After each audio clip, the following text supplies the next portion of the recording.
Happy good morning, everyone. My name is Thorsten Jauders, and within the next 20 slides, I would like to talk about my life here at EASA as structures expert, dealing among others with cabin installations and STCs for cabin installations.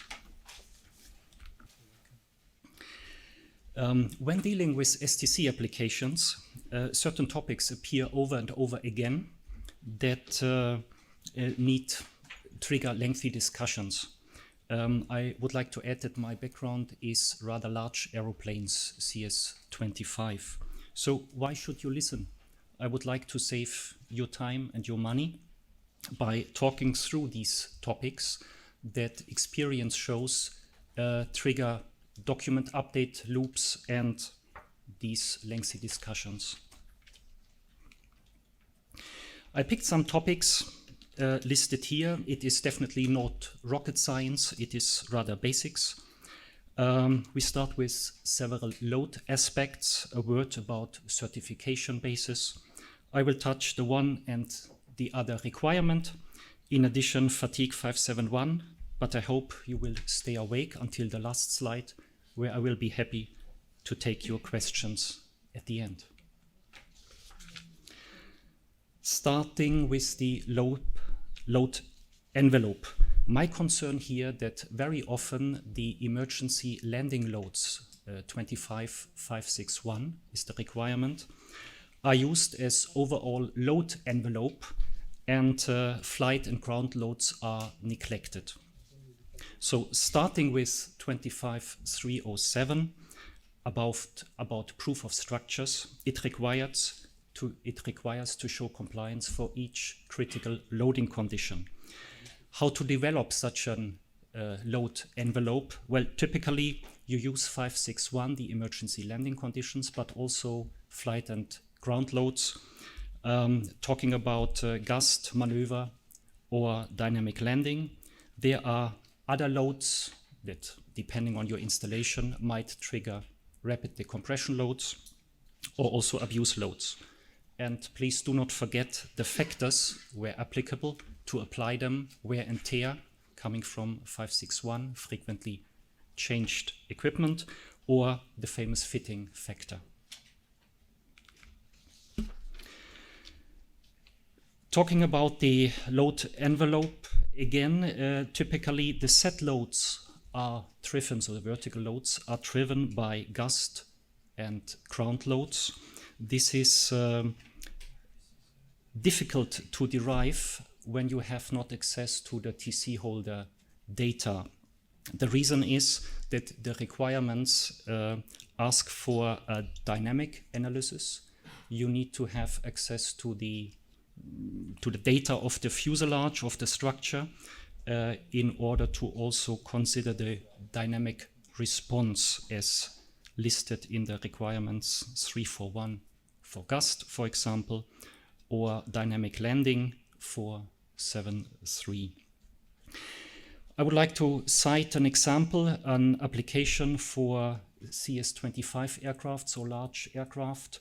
One applicant proposed, well, I do not have enough data to derive the gust loads, therefore I would like to use CS-23 gust load requirement, because there's an easy equation that I have the data for. Well, this is not acceptable because it is not in line with the CS-25 requirements, of course. So then where to get these data? The only source I know is the TC holder. Sometimes they publish envelopes over the fuselage, so maximum load acceleration envelopes. They give it either as a max envelope for the entire aircraft, or they define individual zones, which then show different accelerations. There are examples out there where interface load documents sometimes contain already certain factors. So for example, interface load contains the fitting factor already.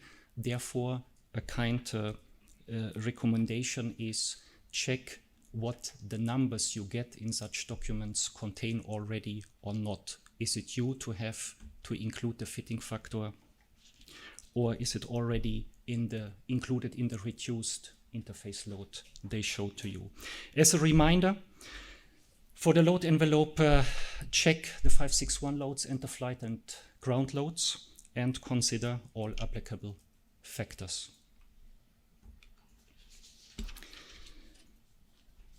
The next topic is ETSO approved equipment. My concern here is that quite often reference to the ETSO approval is made and no further consideration is done for the installation at aircraft level. This triggers the question, can an ETSO approved equipment in general be installed on a specific aircraft without any further checks? The answer is no. Why?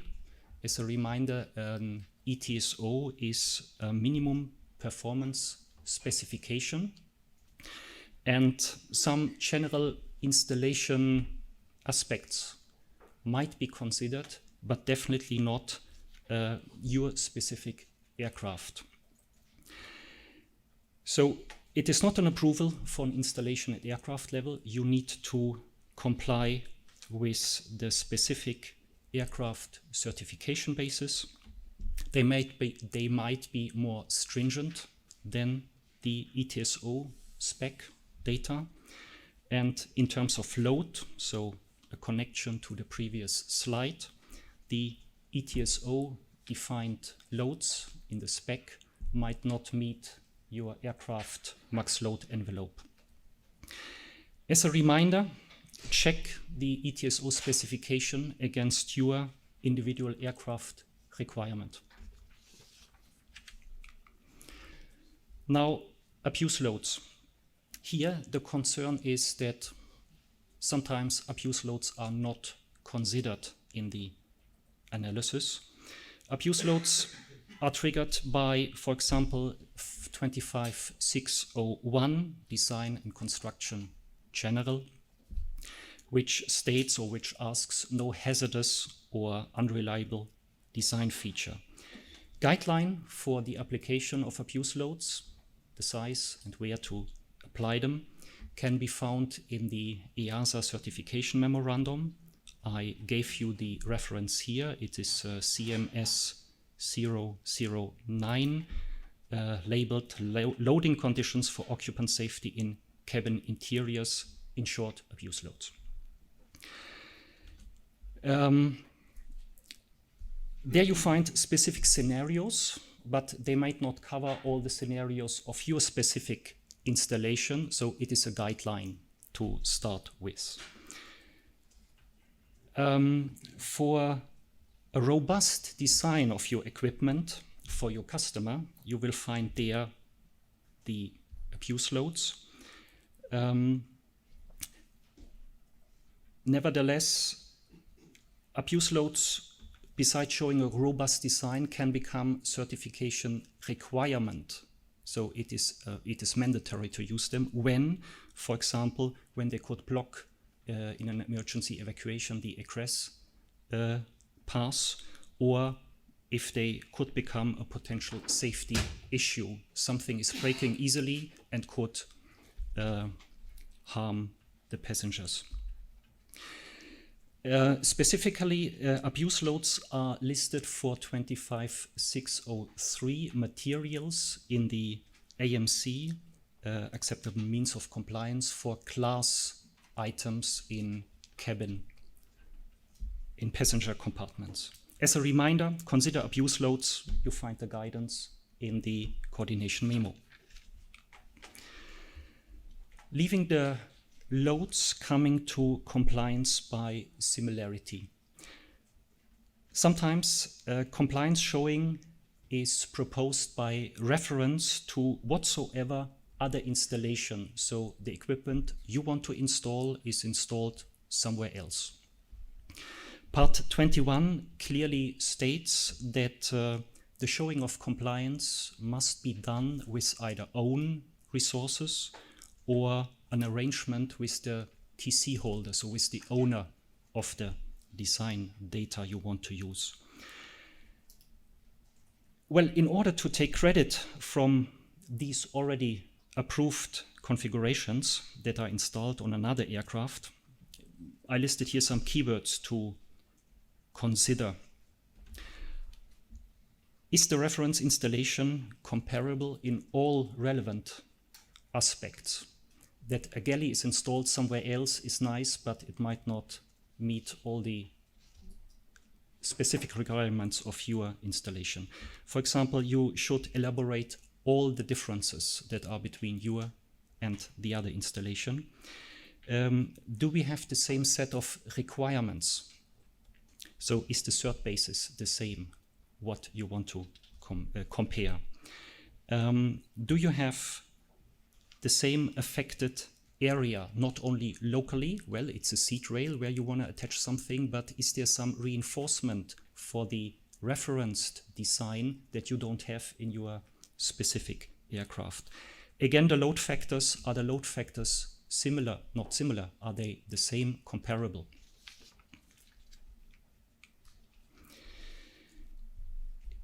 Identical installation conditions. Is there adjacent equipment that you need to consider for your installation? For example, do you need to consider certain gaps because of deforming elements? They must not touch each other, otherwise you would open a secondary load path, which might not be considered in the certification of in the analysis of your equipment. If it is not your own data that you have available to substantiate this installation, you need to go into an arrangement with the data owner. There is no other way. Definitely a second-hand copy of a whatsoever component maintenance manual is not enough as a compliance showing exercise. It is the task of the STC holder to show full compliance to all applicable requirements. So it is your responsibility to have the data, to have full access to the data. I'm not your lawyer. It is also a matter of intellectual property.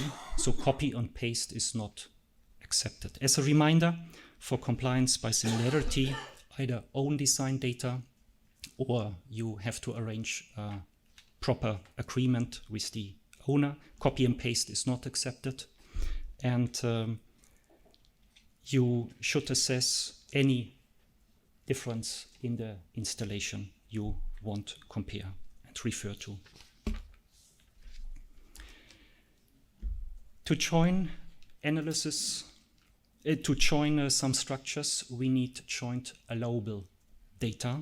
My concern here, often just the bearing, the material bearing strength is considered, and this is checked against the applied shear load. And this is not enough. Short reminder, the bearing strength of a material is not equal to the joint allowable. I would like to show quickly the joint or a typical joint strength diagram for metallic structure. You have on the lower left corner, where we have thin sheets, the so-called bearing region. So there, in this region, the joint allowable is driven by the bearing strength of the material, because thin sheet member, but a stiff fastener. If you go to the other end, so very thick sheets, the joint strength is driven by the shear cutoff of the fastener, very basic. But in between, typically we have a transition area where we consider some interaction effects, where we see some interaction effects between the joint, between the fastener and the sheets. So the fastener tilts a bit, we have edge compression. And if you would just use the material bearing strength, you would continue the here indicated bearing line, which means you would be not conservative in certain thickness ranges. Therefore, the recommendation is use proper joint allowables.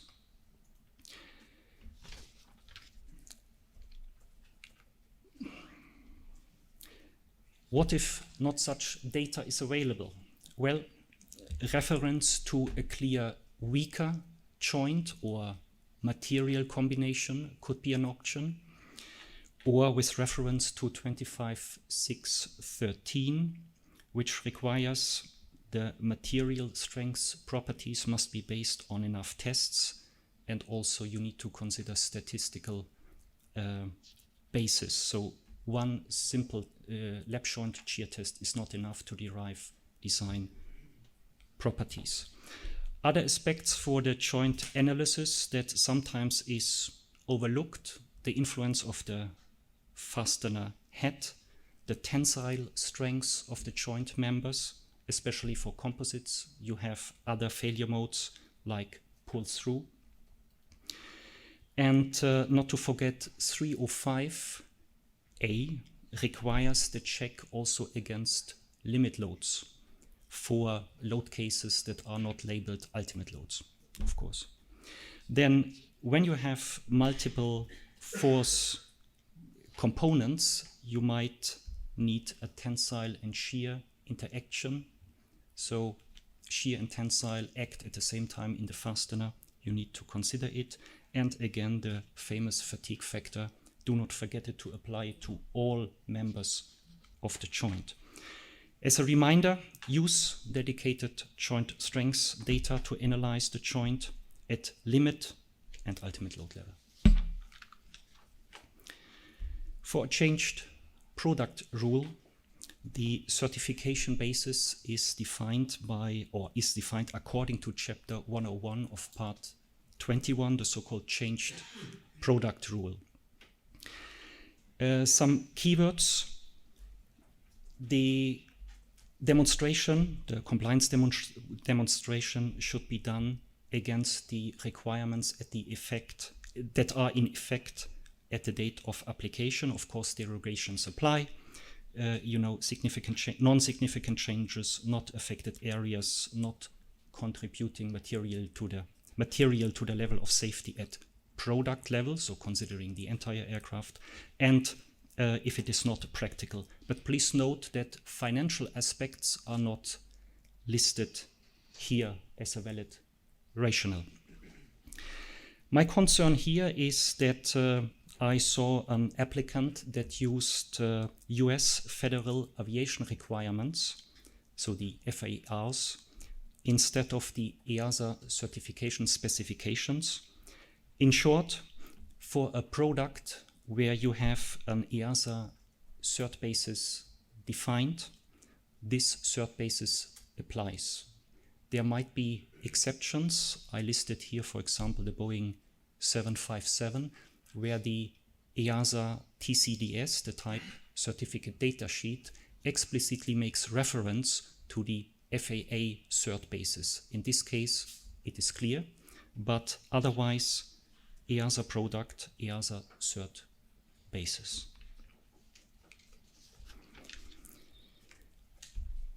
Elect to comply is the next keyword. The part 21 allows definitely also to use a later, which means a newer amendment level called elect to comply. And this is not meant to allow cherry picking of the easiest way through all the amendment levels. In other words, the set of rules you apply must be consistent. Picking here one requirement and there another that eases your life might not work.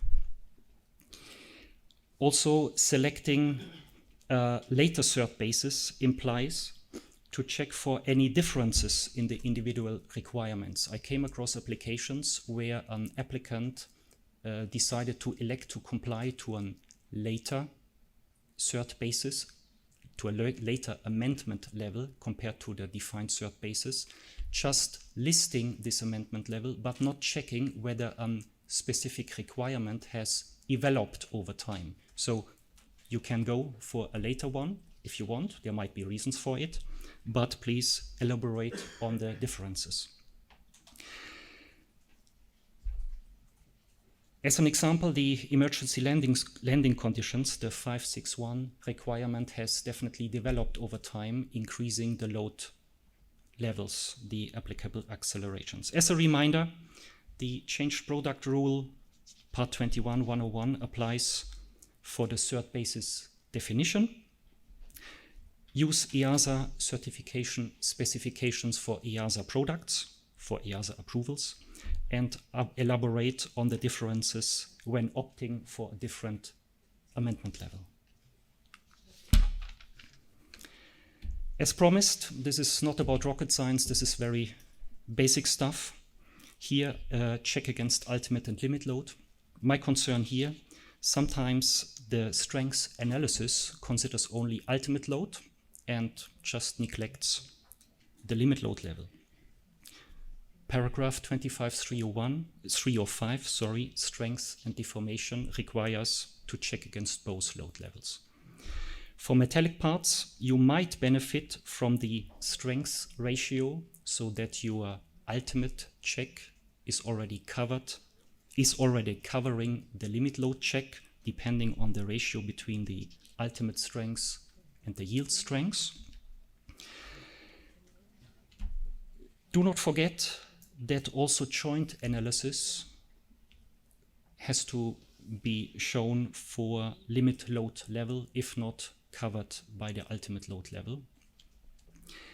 And exceptions, an exception of course is when you show compliance against a load case that is prescribed in terms of ultimate loads, clear only against ultimate loads. You need to check. As a reminder, check against ultimate but also against limit load level where applicable. We are. Okay, I will. I forgot the time. Thank you. So, your attention for just 5 further topics. Accessibilities. For new installation, there's a risk that new installations might block the access to certain areas that are required for maintenance tasks that already exist. So therefore, you should check you should check your installation that it does not interfere with the accessibility needs of existing inspections, and also you need to consider the new tasks that you need for your installation. This is a quick summary here. Compatibility with ADs. My concern is that sometimes I find no check against 4 existing ADs. So is there any AD on the product that might be affected by your STC? The way forward, review the applicable ADs, determine whether there is any interaction, and if so, if you interact with the AD, you need to go for an EASA approved deviation to the AD, a so-called alternative method of compliance, must be found. As a reminder, check against existing ADs and interaction with your STC installation. Jumping to pre-mod design status. My concern here is sometimes the design status where you install your STC is not properly defined. So what is the prerequisite? Which mod status, which other STCs do you require in order to install your product? As a reminder, identify the prerequisites and state them properly for us in the cert plan and for your customer in the service bulletin. And also consider cumulative effects and the compatibility of the individual installations that might be on the aircraft. Looking around, most of the audience is still awake, so there's no risk to talk about fatigue. Again, very basic. In short, if you touch a PSE, then this triggers a reassessment of 25571 damage tolerance and fatigue. My concern here very often it is, well, I use an existing rivet location and I introduce some additional load. Well, this is a change. Drilling new rivets, new holes into PSE, of course, triggers a fatigue issue. And a load is not only about the size, but also the load components. If you if you apply new load components that have not been before there, also the effect, additional bending, whatsoever, need to be considered. So check for 571 compliance as soon as you touch a PSE is in short. The last slide, it is about applied design data and analysis method. Again, here in short, the analysis method that you use and also the design data must fit to your STC features and peculiarities. As an example, the so-called Cosone method for plastic bending should not be used as general method to get rid of any stress peaks, but it is about a cross-section where bending prevails, and check for the validation for a valid application of the method you use. As a reminder, here we go again, check validity and the limitations of the method and the design data with respect to your specification. Thank you for your kind attention. In the appendix, there's one more slide with some references and resources. Any questions that I might be able to ask straight away, or yes, coming back to you? We have some questions here. You can show the last slide in the annex while we are answering the two questions we have here, perhaps. So we received the questions here on Slido. I will tell you. So considering dynamic deformation path of an item, so for example, seats, galley, or cabinets, which best practice will you then advise to use to obtain a maximum deformation? So not the residual one, but the maximum one.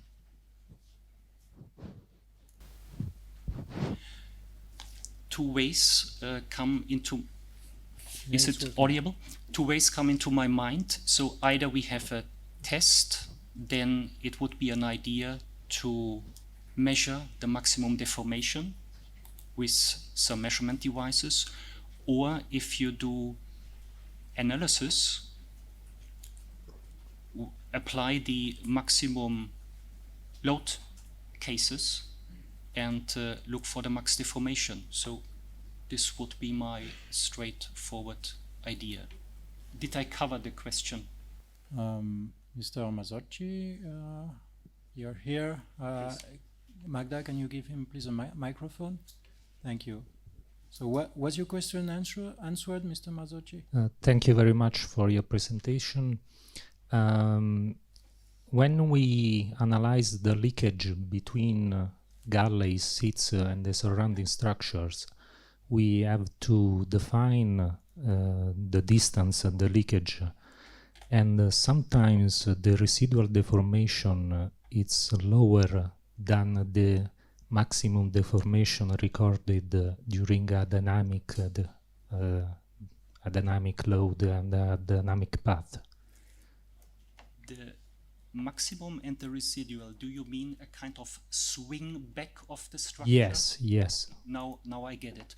Well, what we want to avoid is that by touching each other, you open a second load pass which was not considered beforehand. So if you have a monument on its own, accelerated and being under loads, you define interface loads attached to the floor, attached to the ceiling, to the side, wheresoever.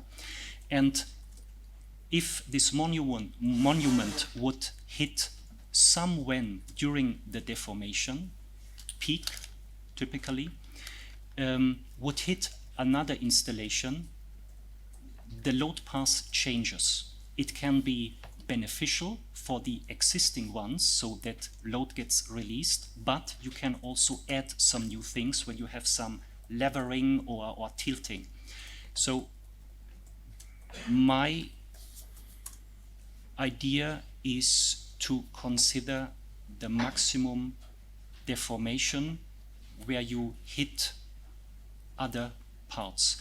If you have a swing back again afterwards, there is no interaction anymore. So the contact has already been. So for the analysis, whether you meet the do not touch an adjacent equipment, use the maximum. Thank you. Thank you very much. One last question. I'm sorry, but I did steal you a couple of minutes at the beginning, so I give you some more minutes at the end. Mr. Andrew Henley asked about abuse load items, which don't appear to be firm handholds, cannot be justified as such. So similarly, then we can exclude abuse load on these items, for example, lamps. Do you confirm that statement?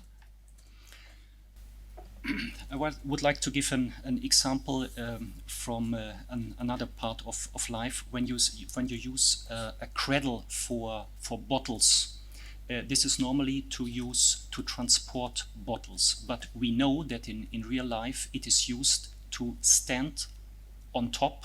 So the abuse load for such an item that is used for another purpose is it must keep the one person to stand up. So we saw that in certain flight regimes, for example, curtains or curtain rails were used to just hold tight because aircraft starts to shake. There's a passenger. The person just grabs wherever the person can grab to.